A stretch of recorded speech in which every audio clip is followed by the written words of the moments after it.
Hey guys, it's Calysta. This video is going to be about your talents. So this is something that's come up a lot actually, and I haven't had a chance to review this with you guys, but I want to show you guys the different ways that you can kind of spec your talents. And I actually have an additional talent slot available, right? So your talents are going to be the most important thing. For those of you that are new to the game, it can feel a little bit confusing.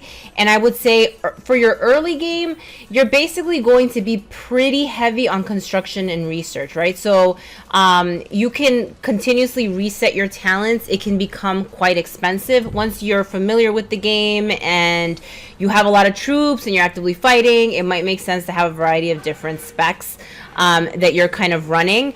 I'll show you guys, let's see, I'll show you guys 3 specs because I don't want to go through all of these, and this will vary, right? So the first spec that I'll show you, let's go into my wood hyper spec. I think this one's interesting. Now, what I do, and you can decide what you want to do, but my guild coins usually go to relocators.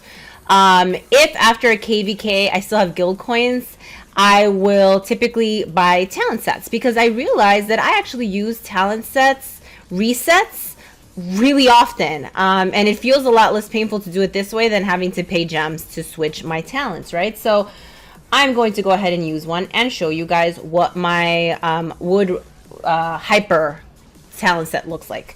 Now, this isn't a big surprise. I don't even have a farm on my territory, so that's the first thing to mention, right? So I'm basically, my goal as I was kind of working through this was to figure out what am I going to be hypering. So I'm hypering wood and stone, but for the most part wood.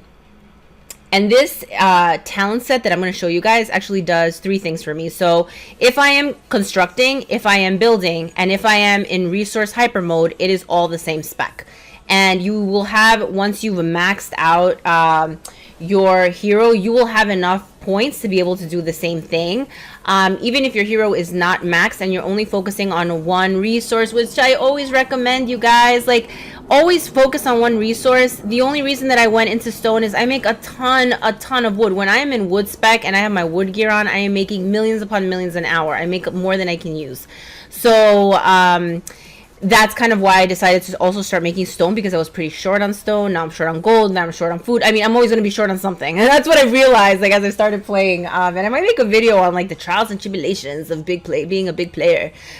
Because it's like this, the resource stress gets crazy at a certain point. But this spec does 3 things. And you're going to notice my construction speed, my research speed, right? So you see that, my timber production, those 3, that was my goal to max as I kind of went through here. And you're going to notice that for the most part, they are all maxed out. Then I still had points left over, so I decided to max out my stone and my gold production where I could. I didn't max out gold too. Doesn't really make much of a difference. I'm not going to hyper gold. I can't. I use it way too often. And I'm not kind of spec'd out that way from like a gear perspective. And I don't have more manners than hospitals. I'm totally built to take a lot of wounded in. Let's just put it that way. So this is kind of how I set up my, let's call it my peacetime spec, right? So if I know that I am shielded and this is critical, if I get caught without a shield with this spec and I get double rallied, it is going to be ugly as hell. Like, there's no way to put that nicely. It is going to be really, really not good. So this is something that I only go into when I know I'm going to have a 24-hour shield. And even then, I feel like sketchy doing it. Usually what I tend to do, especially if I'm not like hurting for wood, is I am going to, especially with the familiars, right? So it's a lot of like research and building. Like, I'll switch into this spec. I'll pop my research that I want to do. Now my research are taking a couple of days. I'll pop the construction and I get right off this spec. I never like to sit in this spec. I feel like it's really dangerous. For some of you smaller players, maybe you don't have a lot of troops, or if you're able to hide all your troops, maybe it's not bad. For me, it is bad. It is not good. If you're like 400, 300 million might, this is not the spec you want to just hang out in, because it is going to make, if you get rallied, those rallies are going to be really painful, right? So be mindful of that. But this is more of a peacetime spec, right? You're going to max out your resources, you're going to max out your construction, you're going to max out your research, and then anything else that you have. Something that you could try to do is, let me show you another spec. So this is my rally spec. Let me show you what that looks like. Now, you're going to notice that I tried to max out, obviously, the squad offense 1. And then I recommend doing this, like, work your way all the way down the tree with the minimum amount of points required, okay? So you're going to need 3 to basically unlock the next one, 3 to unlock the next one, 3 to unlock the next one, and you're going to kind of do that all the way down until you're all the way at the bottom, right? And then you're like, okay, I feel good. Now you can start playing around, and this is where the variance comes in, right? So I recommend, obviously, HP, aka health, is incredibly OP and important, all right? That's just kind of like something that everybody should know, right? Like, health and HP is very, very, very important. Attack is very important.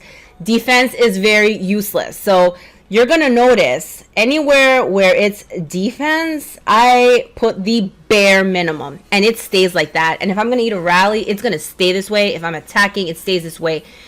Defense in this game is not to your benefit. It does not help you in any way. There have been a ton of videos. If you put it in YouTube, you're going to see a ton of stuff where people have done tests to see like the impact of maxing out your HP versus maxing out your defense, or maxing out your attack versus maxing out your defense, and then being defending. It doesn't help you at all. So don't focus on defense. As kind of a general rule of thumb. And then here, in terms of like, what do I focus on? Do I buff up my range? Do I buff up my infantry? It depends on what you're running and what your gear is doing and what your gems are doing, right? So there is no right way of doing this. Depending on what you're trying to do, that's where this is gonna come in, okay? So you're gonna notice kind of running through here that for the most part, I made sure my infantry, so like going down here, it's better to max out these 3-tier infantry, cavalry, and range, because you can take it a lot further, right? So if you're just kind of checking, if you put 5 points in cavalry offense 1, and you put 5 points in cavalry offense 2, and 5 points in cavalry offense 3, it gives you the same amount.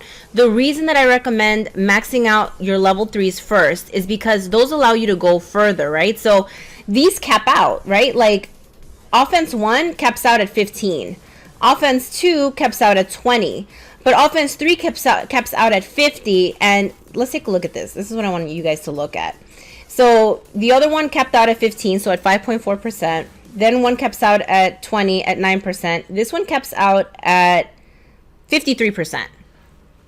So from 20 at 9 to 53, right? So 20 to 53, this is where your incremental points are going to go a lot farther than instead the opposite thing is putting 15 points in offense 1, putting another 20 points in offense 2, and look at the incremental value you're getting there, right? It's like 0.15, 0.3, 0.45. So those of you guys that aren't sure about this, it's usually better to work your way from the bottom to the top. The good stuff is always at the bottom, right? So you want to kind of max those out. Now, in terms of like ranged versus cavalry versus infantry, that's a conversation that requires a little bit more thought, right? So I would say make sure you max out your health.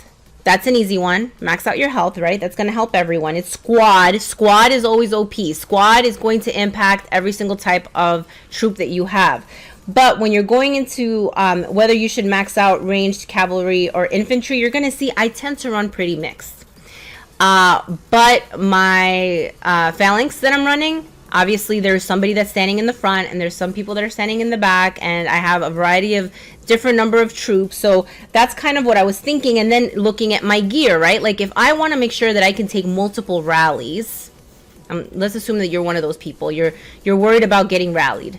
And you think you can eat a rally or two, but that second rally might come in a different formation, right? Because they're going to try to burn through you. Like you want to have kind of like a mixed composition. And when you start looking at your stats, you're going to see kind of what this impact is going to have. So if your stats, depending on your jewels and your gear, make your infantry and cavalry super strong, but your range sucks, that's something to be mindful of. Like maybe you want to be a little bit closer to being even, so you might buff up your range a little bit. Or if you want to be attacking, right, and you're going to be a cavalry, a rally leader, maybe you want to make sure that your infantry and cav, like that's going to be your spec, right? And that's going to be more of an attack spec as opposed to a defensive spec. So the defensive spec, you're going to try to be pretty mixed, right? Because you don't know what they're going to send you.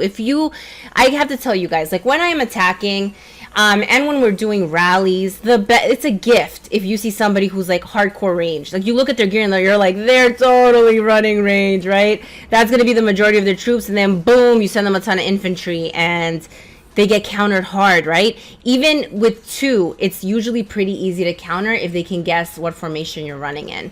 So it's best if you're going to get rallied to have your 3 tiers pretty even and not have somebody that's totally terrible, because then if they send an overwhelming amount of your counter, it's not going to go well. But if you're attacking, then you can play with your spec and kind of figure out how you can maximize your damage, right? So if you're thinking about a guild situation, you could, depending on your gear and jewels, you could say, I am an infantry person, right? Like if you need infantry for the rally, call me. If you need cavalry for the rally, call that guy. If you need range for the rally, call that girl. Like, and then depending on what they're running, like you can take turns or whatever, right? Like that totally makes sense, but that is attacking, not defending. So that is something that I wanted to call out for you guys. Now, I'm not going to go into these in detail, right? But very similar to what I just said, like infantry cav, like you can see it there. Obviously, my infantry and cav are going to be maxed in that formation because I like to attack in it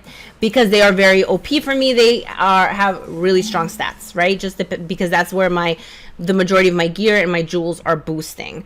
In terms of training, this is just one that I use for training when I go into kind of like my train mode, right?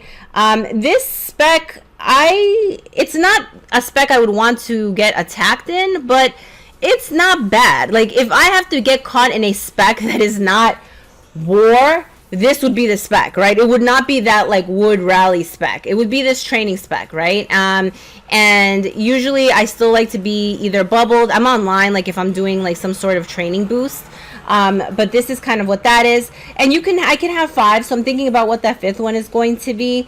But this is kind of like it in a nutshell. I know it's a lot of information, and it's one of those topics that's really hard to give you like a definitive answer, like copy and paste this exact spec. I actually would ask people that in the beginning. I was like, what do you think? And blah, blah, blah. And there's so many dependencies here. So this is the kind of thing that you're going to want to like talk to somebody about, or kind of test different things, and you can change this and then take a look at your percentages, your attack percentages, and figure out what makes you feel good and what feels comfortable to you, right? Like what if you're defending you like to sit in, and what if you're attacking you like to sit in. So for me the specs are different when I'm attacking, when I'm defending, when I am in training mode, when I am in peace mode, right? The big caveat here that I just want to make sure is, please guys, don't get caught in the wrong spec. It is so bad, and it just will make you lose so many troops unnecessarily. Hopefully this was helpful. Let me know if you have any questions below, and thank you so much for watching.